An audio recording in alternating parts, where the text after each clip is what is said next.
What is going on, comic fan? It's your boy, the Bearded Comic Bro, and I am joined by authors Noel Murray and Emily St. James, who are the authors of Lost, Back to the Island. Welcome to the show. So Hello. good. Yeah, so good to be here. Yes. This is usually a comic book related show, but if anyone has ever followed my channel and my podcast, you know I will sneak in talking about Lost as much as I can. Yeah. So when this book came out, I had to pick it up. And I want to say, no, maybe you were on a podcast or you were at, I think it was like, I had a friend who was at Theology Beer Camp. Yeah. Okay. So it was that. Okay. That, and then you were mentioning this was like 2 years ago that this book was coming out. And I instantly was like, I have to have this in my collection. Yeah, that's right. I was on some kind of a panel with my wife, who's a theologian, and we were talking about pop culture and pop culture fandom and religion and all that kind of stuff. And yeah, so I teased it. At that point, I think it was about, 6 months away from being finished, let alone Yeah. released, maybe a year from being released. So yeah. Oh, Yeah. wow. Yeah. It's been a long road. We sold it in February 2020. So that gives you like a sense of, and we were like, well, that's summer. Noel will Yeah. come out to LA and we'll do a bunch of interviews, we'll do a bunch of stuff. And then of course, there was I don't know if people heard about this. There was a global pandemic. Yeah. So The which we now literally it's before COVID and after COVID times is how we now literally yeah. tell our time Yeah. frame in life. Yep. So before we hop into really the book, what was both of your exposures to Lost? Like, do you have a memory of like when you first started watching Lost or came into the world of Lost? I think Emily has the best story here, so she should go first. Yeah, I loved Alias, J.J. Abrams' show that he made before Lost, which, and to be clear, J.J. Abrams was involved with just like a very brief period in Lost and then left to go direct movies, which he's been very successful at. So maybe that was the right call. Um but I loved Alias, and I heard that he had a new show coming up about people on a deserted island. I was like, that sounds cool as hell. And then it was on BitTorrent sites. I don't people who listen to this have probably heard of BitTorrents. And so like I downloaded it, and like a bunch of the ABC pilots were, and that was the year of Desperate Housewives Mm. and Grey's Anatomy. That was the year they could not miss. And so I have always wondered if they put those on BitTorrent sites to get like early buzz going. But I downloaded all of them. I watched Lost in like I was living in this sticky apartment in Milwaukee that had like no circulation, no air. And so I just sat in my bedroom in the dark watching Lost and had like a transformative experience. I don't think all the effects were entirely done. The polar bear looked even jankier than it does in the pilot that aired. But I just was like, I got to see more of this. I was in, and then I like had to wait months to watch more. So I was very upset by that. But yeah, that was my first experience, and I was never going to miss an episode after that. Yeah. And I was just a TV, I've always been a big TV fan. I wasn't yet writing about TV. I was just I was at the AV Club at the time, and we had not created TV Club yet, so I was just writing about film and music and comics. But yeah, I just watched it as a regular, ordinary TV watcher in the fall. I remember it was so long ago that I don't think we had an HD TV until Mhm. season two. Like I remember watching like one of the episodes no, it was season three, because it was in those first six episodes of season three, the controversial first six episodes of season three. I remember watching one of those in HD for the first time, and it's like no matter how the story was going nowhere, but it looked fantastic. Yeah, yeah. But yeah, so that's how far back there, but I just watched it from the beginning all the way through. Yeah. That first season was why I got a TiVo. I didn't have HD either until somewhere in the middle of the show's run, but I got a TiVo that first season so I could make sure I'd never missed it. Yep. Right. Well, I got exposed to it because I'm in season two because I had a friend come up visit me in college, drop and brought the DVD box set of season Hmm. one, binge the first two episodes. I'm like, I gotta watch this. And season two was already starting to go out at the time. So I'm watching it on like ABC.com's website to catch up on when they used to do it. And Yeah, then we plug in VHS tapes and record it so we wouldn't yeah. miss it. Well, we discussed this in the book somewhat, but I think what people can't remember, or either didn't experience the first time around or have forgotten, is that back then there was no necessarily reliable like TV shows didn't like air Mhm. for 10 weeks in a row and then go on a Yeah. hiatus for 2 months in any kind of organized way. I mean, there were actually websites back then called Is Lost New Tonight because Yeah. people weren't sure whether they were going to get a repeat or not.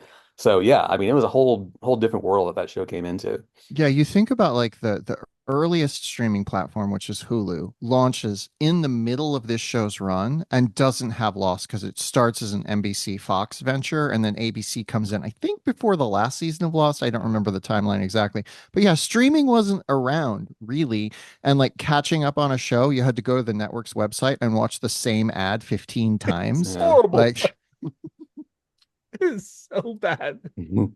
So where was this then catalyst for you, both as fans of Lost to, to kind of create this book? I know you both have done writing for Lost, when it was coming out then, but why the idea to go back and create this book? I do think it started with me, but I immediately was like, reached out to Noel. I had done a book on the X-Files for Abrams, Mhm. who published this book. Had a really good experience. That book sold well. And they were sort of like, do you have other stuff you want to do? I had pitched a book on the Twilight Zone, and I think they sort of felt it was a little too niche, which I think is wrong, but they passed. So then I was like, what about Lost? And it ended up being kind of a back and forth. Noel and I went back and forth with them a lot on like, does this show have the audience to read about it? And they were sort of skeptical, but it certainly one of the things that ended up being fortuitous is that the show ended up on Netflix right before the book came out, which has Mhm. really helped its outreach and people noticing it. Because a thing that has really Abrams has noticed in their books is like if it's a show that's on like streaming and people are watching over and over and over, then they can like sell books about it. But if it's a show that's just kind of a nostalgia piece, it gets harder. So we got very lucky with that. But I did feel like the Lost fandom, though it's been sort of dormant, was perking back up again throughout the 2010s, especially as there were more finales that people hated. People were like, is the Lost finale actually not as bad as this or this or this? And I think that helped the show's reputation. So it felt like there was a real moment. And then we saw the 20th anniversary was coming up and that. Yeah. So there were both business concerns, but mostly it was just I wanted to write about Lost. I love Lost. So Yeah. I remember that you reached out to me. I think not long after the X-Files book mhm. came out. I don't know when that was, but I do know going back through my files the other day, I found our finalized proposal for the book, and Mhm. the date on that was 2019, and Yeah. and it was before that we actually had worked with our agent and worked with and I pitched it around to more places besides Abrams because my memory is that Abrams initially passed on our Yeah. original proposal, and so we Mhm. retooled the proposal, sent it back out again, and Abrams bought the second version Yeah. of the proposal. Yeah. Ironically, the book we ended up writing was closer to the first Yeah, the proposal first proposal. than to the second one, but that's Yeah. how things happened. Yeah, it's the pandemic really threw, even though we ended up having 4 years to write it, the pandemic threw such a wrench in the production of this book that it ended up being we sort of pitched it initially as like half oral history, half critical companion, and it ended up being much more critical companion than anything. We did what we ended up doing is we did reported essays or thought out essays that like sort of had additional material on subjects of interest and then did the episode write-ups. So that I think ended up fulfilling some of those gaps that we would have had in an oral history. And it just, it was a weird time to be writing about Lost for a bunch of reasons. The pandemic being one, but also the fact that like there was a lot of reporting on the bad stuff going on behind the scenes of the show, some of which has been known about for a long time. And like we were always going to write about like Harold Perrineau's complaints with the show. Right. Go back to when the show was airing. So like people knew about that, but a lot of stuff, especially about what was in the writers' room, happening in the writers' room, came out in Mo Ryan's book, Burn It Down, which came out in 2023. And we sort of like had to think about how we wanted to write about the show in light of that. And I think like when you are a critic, especially in this age of social media and like knowing a lot about what's happening behind the scenes of something, you're constantly grappling with, does this like make the show, the movie, whatever, the album just unapproachable? Sometimes it does. Like I think about the show Louie. I can't watch the show Louie anymore because that show is so based in Louis C.K.'s like mind and predilections in a Right. way that became very revealing. But like there was a ton of bad shit that happened on Lost, but the show itself, I can watch it and be like, yeah, they did Michael dirty. They did a bad job of writing off Michael, but that's ultimately a creative decision I can talk about as a critic, Mhm. that is informed by the fact that I know what was going on behind the scenes, as opposed to me being like, this person is so terrible, I can't watch this anymore, you know? Right. Yeah.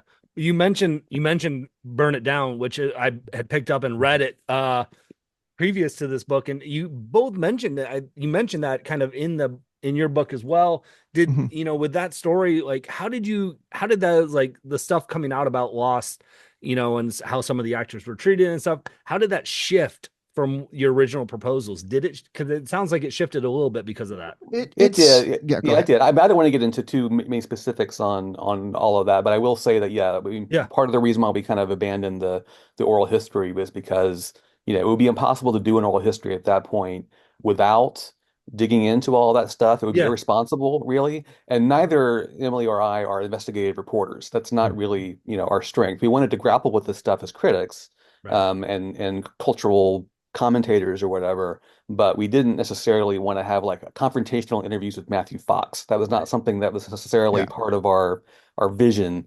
for the book. So, Yeah. yeah.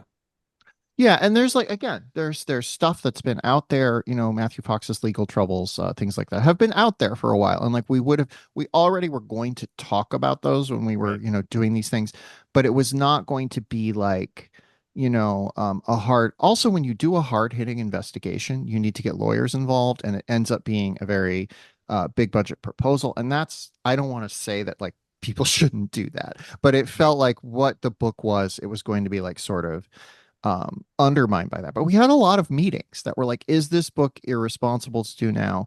Is this book something that we are, going to have to totally retool? And we ended up sort of retooling it in the direction of writing about the show critically was the best way to tackle these questions. We Mhm. could use the reporting on it to inform what we were writing about, because I think I'd already written some of the stuff about how Michael had been written off, and I was like, this sucks. Like, and like, again, Perrineau was complaining about it at the time, but like when you watch it now, it's so stark, especially watching it through a lens where we're thinking about the ways that stories about people of color, especially Black people, are told on television. Mhm. When I, at least as an extremely white person, my name is Emily St. James, like think about these questions, I think about them in a different way now than I did when they were happening.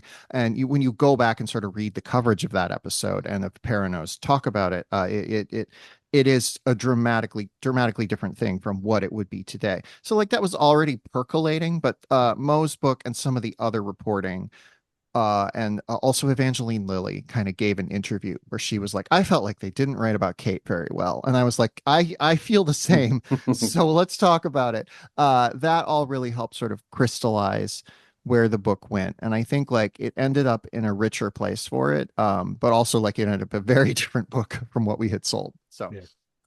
Well, one of the things that I think is done very well in the book, you chronologically go through the seasons and you give footnotes kind of like at the bottom of it, and also at the beginning or end you kind of give these little essays of each season too, of kind of wrap ups and things to know a little bit more of. But one thing you also do is you change voices of who's writing often. How did that kind of figure out like that format you wanted to create for the book, and then how did you divvy up the episodes? That's a good question. Um, yeah. we went through a process where we initially, the first version of the book was just going to be the longer essays in the oral history, and then when we realized that we had to cover the other episodes as well, we divvied those up too. Um, a lot of it was just sort of what we felt an affinity for. Mm. For me, sometimes it was what I had written about before because I covered Lost from season 4 through season 6 for the AV Club, so I had a lot of writing about that already that I could draw on, while also adding new material to it. So, it was a little bit of back and forth. We tried to, I tried to like think about things that I think both of us have very similar list of what we think of as being the pivotal best, most interesting Lost episodes. And we didn't want to hog either of them for ourselves, and so I would try to leave some behind. Like I think I intentionally left the constant, I think, for Emily, Thank you know, you. Mhm. thinking that I was about to say, who did you fight to figure out who got the constant? Because yeah. let's be honest, it's the best. Yeah. But the voice question is interesting to me because at the AV Club, there were certain style guidelines, Mm. and the style guidelines for writing about TV were pretty loose. You could use first person, you could talk in a very personal, conversational way. The style guidelines for the other kind of reviewing I was doing for the AV Club, and this kind of carried forward to a lot of the other places I write for today, kind of eschews first person. And so my essays tend to be more written voice of critic things, and Emily was much more conversational and first person. And I ended up kind of liking the way that, like you say, that there's Mhm. different approaches to it. It was like I thought about it, said, do I have license now to use more I? But it didn't feel right for me, so I didn't do it except for a few cases here and there. Yeah, it's I think what we initially said, these are the 25 episodes that we're going to write about. And it was, we tried to pick one. We started with like, these are the high points. This is, Through the Looking Glass. This is the pilot. We had to write about the pilot. We have to write about the constant. And then we started going, okay, we want to write about an episode about each major character. And so we started like plucking out, this is going to be the Jack episode we write about. This is going to be the Locke episode we write about. Well, there's an essay in this book about how hard it is to find a Kate episode that is literally just inspired by, sort of that very question of or rather, how Kate is like an underwritten character that's inspired by the question of, oh, yeah, we don't entirely know what the best Kate episode is. And like, as I was watching more of the shows, like, there are some pretty good Kate episodes, but they tend to be about the other characters. And then there will be Kate flashbacks, and you're like, okay. But it ended, then I think we picked another, I think we ended up with 40 total like longer Yeah. essays, and then we had some shorter, and then we did other stuff short, and we'd split the shorter ones up by season. So because Noel had written about 4, 5, 6, he kind of just looked at that, and I think we ended up just rewriting all new material, because I went back and looked at my old writing on the show, and it was unusable. So um but then I took 2 and 3, and Noel took season 1. But then the longer essays, we just kind of, I think we ended up with a 50-50 split. And Yeah. like, I got to write about the constant, but I also got to write about Stranger in a Strange Land. So which Not is not the best. not a good episode of television. It's it's a little bit of a struggle there. So did you, you said your notes were unusable. How did you get back in the headspace of loss? Like, is it something that you revisited a lot? Did you look at your notes and then like had that like, oh, I remember now, and kind of went off of I that? How did you get in Yeah, the headspace to write it? I rewatched all of it in the pandemic. I think I rewatched it, most of it, if not all of it, another time between the pandemic and writing the book. It is a show that's very easy to slip into the headspace of. I was in this weird place in my career where I was like sort of switching from being a TV critic to doing other things, and like initially other kinds of journalism, and now I do, like, I write for television, so like that's my job now. And like, it was a very interesting and sort of like bittersweet thing to be writing this book, because I loved TV criticism, but it was really time for me to go on to something else. But I really came in writing it alongside Lost. Like, Lost was the show that initiated me to writing TV criticism. So writing this book on the way out felt very like full circle in a fun way. Yeah, for me, Lost was one of the first shows we covered at the AV Club, and I was the person who was covering it, and it was one of our most read about shows, and really kind of, I think, helped raise my profile as a TV as a at the time a fledgling TV critic. I would say that when looking back through my old notes and things, I found a lot of it, like Emily says, absolutely unusable, because too much of it is based upon this episode just aired an hour ago, and I'm just talking off the top of my head as fast as I possibly can to get it out there into the world, and it's just free association, theorizing things that later on turn out to be absolute. I was totally wrong about what was going to happen in the show. I found a few passages here and there and some analysis I was able to kind of pull back in and use. But to get back in the headspace, I did just like Emily did. We just watched the show, Yeah. and it's a very easy show to watch. I mean, I think part of our revelation, I think, writing the book, you're never quite sure whether these things are going to hold up as Mhm. well.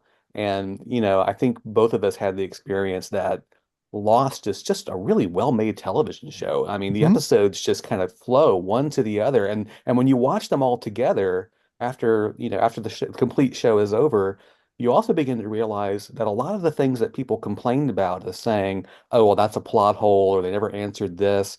No, it's mostly all there. I mean, there's a few Mhm. things here and there, but for the most part, there's stuff happening in season six that ties back to what happened in season one and two very, very well. I mean, they knew what they were doing on a lot of this stuff, and the sinew is a lot tighter and stronger than people may think it is.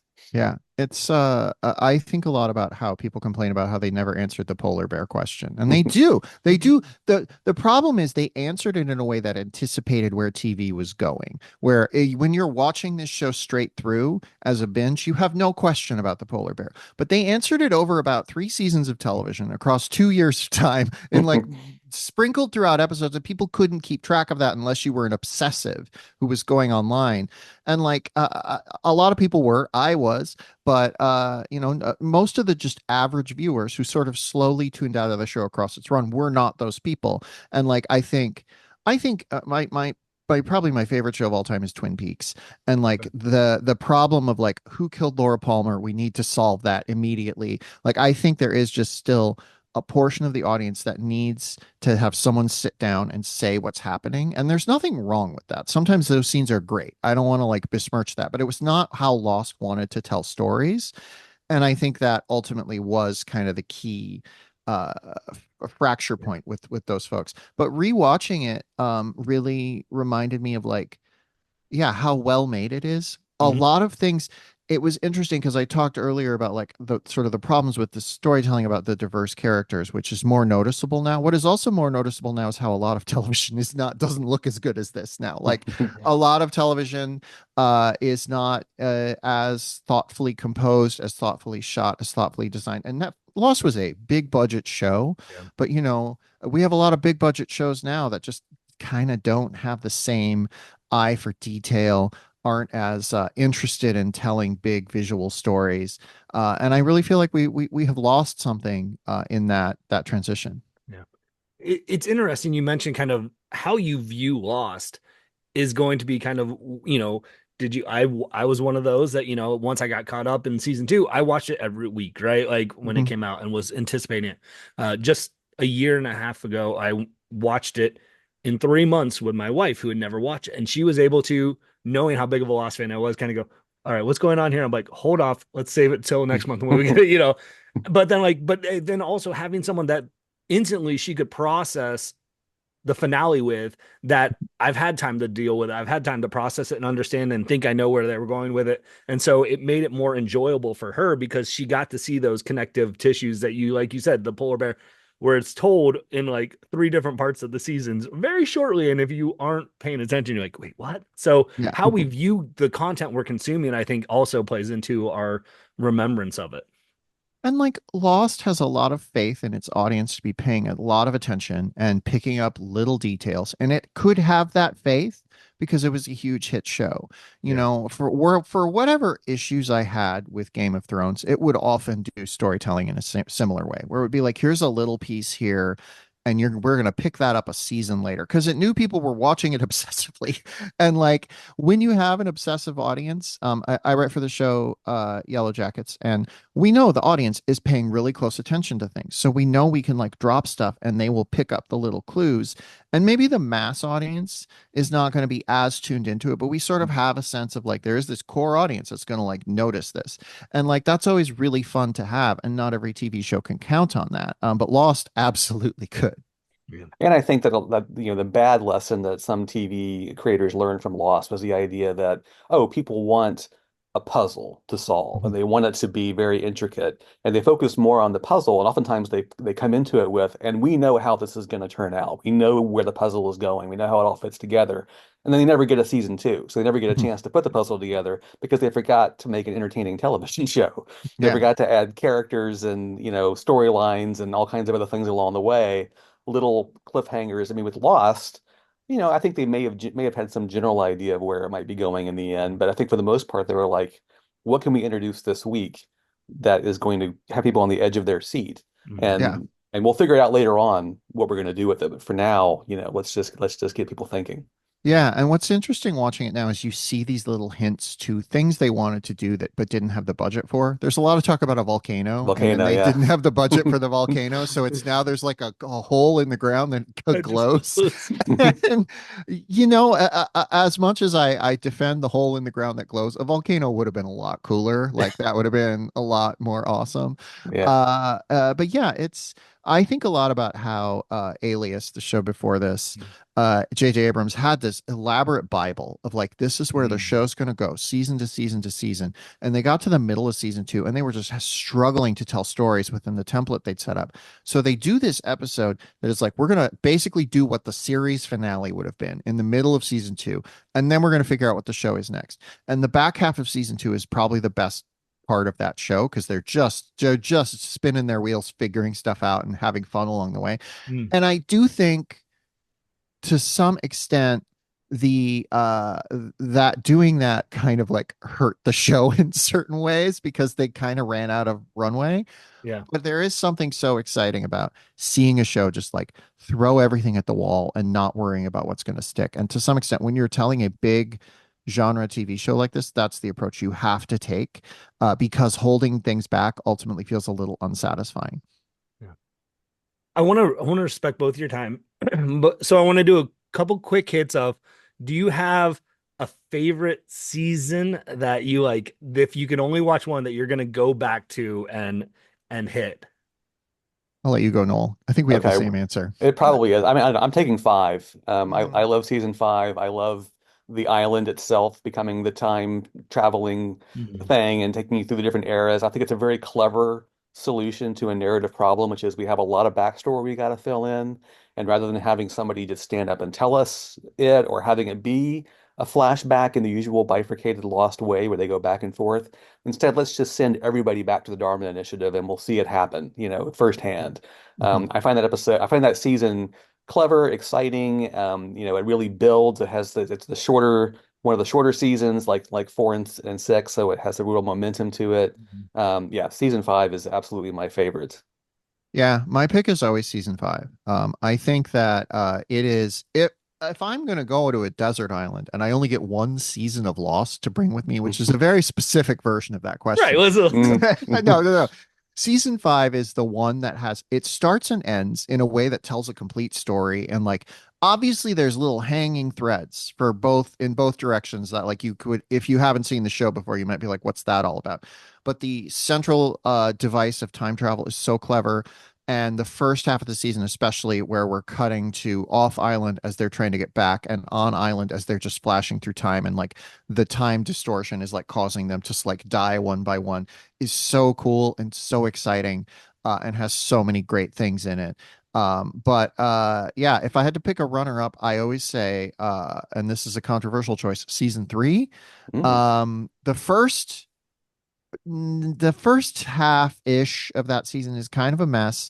There's amazing episodes in it. The first really classic Desmond episode, Flashes Before Your Eyes, that's just like we're going to do a time travel story, is in that batch.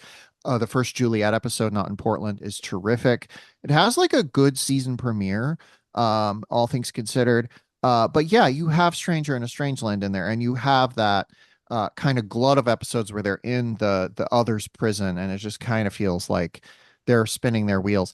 But it plays better now that you're not waiting week to week. It plays better now that you don't have a 13-week gap after episode six when like everyone can kind of lose faith in the show. And the back half of that season is, I think, the best sustained stretch of serialized storytelling they ever did. It just is hit after hit after hit, and it all ties together. The weaker episodes are just like they're still like A minuses. They're really like adding to the overall picture. And then you have things like The Brig, which is a hugely underrated episode of the show. You have it all culminates in Through the Looking Glass, which is I think probably the second best episode after The Constant. It is a fantastic episode of TV that has like six iconic television moments. And yeah, season three is great. And the people who disagree with me are wrong. Well, I'd be remiss to not ask because we've mentioned it a couple of times, and then you do spend a longer time in it. Why do you think The Constant is the hit that it was? Like, why does that work so well? I'm gonna let Noel talk about this because I wrote a whole essay. So Yeah. I think, the constant what impresses me about that episode, and I wrote about it a little bit recently in Episodic Medium, the website that Miles McNutt, our former AV Club friend, started. And he and I went through some of the later seasons of Lost that had not been covered um, in the AV Club in the same kind of classic AV Club kind of way. Anyway, I think addition to the emotional element of the constant, in addition to, Desmond and Penny and the love across time and all that kind of that sweeping thing that works so well, I think it's also interesting because it's stylistically different from like the rest of the show. The way they do the transitions in that episode, rather than the usual kind of whooshing back and forth, having it be kind of boom and the image cuts from one to another and Desmond is suddenly from one place to another. It's jarring, it's disorienting, and having to reorient yourself every time that happens is good. When you engage a viewer like that and make them do a little bit of work to figure out where we're at and what's happening, they're interested. yeah. And yeah, and they're pulled into the story even more than they would be otherwise. It's the same reason I think about this. This is kind of a weird analogy, but like I love the films of Robert Altman. And I Mhm. think part of what makes Robert Altman films work so well is the overlapping dialogue where you have to lean in, you have to listen carefully, you have to understand what everybody is saying to follow all the action. And when you make that effort, you're committed. And I think that's kind of what I think works from the constant. Yeah, you can really sense Altman's influence on the content. No. I wrote a thing in the book about how I think Lost is amazing at telling love stories. Mhm. It is a show that understands how a love story can ground the audience's emotions in a wild, over the top thing. And that's a lesson I've taken into my own storytelling. But it is very much like, that the Desmond Penny thing is an iconic TV love story that hits its just high point here in a way that they kind of kept trying to chase to diminishing returns. Although they have all the Desmond episodes are very good, but yeah, this is like the high point Yeah. of that approach. It really makes me think about the iconic serialized shows that we think of as too difficult to like watch one episode of. Always have one or two, like always have at least one episode you can break out and hand to someone and be like, this is what the show's about. Breaking Bad had a bunch of them. Mad Men, Sopranos, whatever show you want to name, even The Wire, which I think is one of the most tightly serialized shows ever. There are episodes where you're like, this episode stands head and shoulders and you need to see it. Lost has a ton of them. And I think that is something that the streaming era has lost a little bit, somewhat by design. I think Yeah. the way you tell stories on streaming is necessarily a little bit different. But then you look at something like Andor, which is very tightly serialized, and there's 2 or 3 episodes from that first season that people are like, you got to watch this. This is the episode that takes it over the top. I think that TV has to be ultimately has to be focused on the episode to some extent, perhaps not as much as it used to be because of streaming, but I do think that like when you lose sight of that is when you sort of lose sight of what makes the medium special. Yeah. Well, thank you both for taking some time to talk about your book with me. Again, if you are a fan of Lost, you need to pick up Lost Back to the Island. Noel and Emily, great book. Before I let you go, is there anything else besides Lost that you're working on that you wanted to promote to tell people to check out? Or is Yeah. it just all Lost right now? I am. I actually have an absurd amount of things to promote. I co-host the podcast like it's the 2000s, which you can listen to on all podcast platforms. I have a newsletter, episodes.ghost.io. Just Google episodes Emily St. James, and you'll probably find it, which you can subscribe to. I write several things there every week. I have a novel coming out in early March. Called Woodworking, which has starred reviews from Kirkus and Publishers Weekly, and I think is a very good book. And then season 3 of Yellow Jackets launches in mid-February, and I wrote an episode of that, so you can be looking on the lookout for that. I don't have any big projects, but I can be seen regularly reviewing television in Vulture and Episodic Medium and the New York Times. I'm currently covering Silo, which is just about ending. It's actually over by the time this airs, I'm sure. Very losty at times, Silo, especially the season finale that's going to be airing on Friday. And I'm covering Matlock for them, and I'm going to be covering Last of Us season 2 for New York Times. So you can find me covering TV in lots of different places. Okay. And where can people, if they want to get engaged in what you're working on, and when stuff's coming out, what's the best place for them to follow along with you, to stay up to date? I am mostly these days on Bluesky, and my Hmm. handle is Noel Mew, Noel, M as in Murray, U as in the second letter in Murray. I am mostly on Blue Sky as well at Emily St. James. Just take the E out of Emily St. James because I thought I was funny. And you can also find me on Letterboxd where I write about under that same handle. I'm on all platforms under that, but I'm increasingly like I don't post on the X.com platform anymore. So Yeah. Well, Noel, Emily, thank you both just for taking time out of your busy schedule to talk about your book and talk about loss with me. yeah, It you're was a pleasure, welcome. always a You're pleasure. welcome. With that being said, gang, hopefully you can find some time to curl up, grab a book, and nerd out. Peace.